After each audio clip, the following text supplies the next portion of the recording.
I'm passing this phone sa isang kasama ko na puro negosyo na lang ang iniisip. Hi mga kapuso, I'm passing this phone sa taong matagal na sa radyo. di wow. Pinakamatagal Ikaw kaya yun. I'm passing this phone to my, unfortunately, my partner.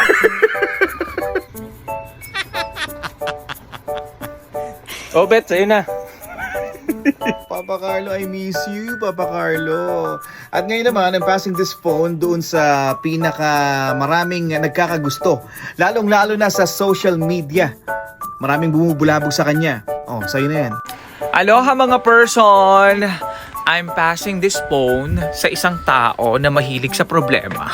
Aha! I'll pass this phone kay Cupido dahil true love ang gusto nyo. I'm passing this phone sa taong sa pagkakaalam ko ang pinakamagandang babae sa balat ng lupa. I am passing this video sa kakilala ko na pagdating sa mga artista, number 1 na marites yan. Nangunguna lagi sa mga chismisan, sa mga blind item, sa mga latest updates pagdating sa mga paborito niyang artista. I'm passing this phone sa napakagaling mag-TikTok, mahusay sumayaw, at laging on the go.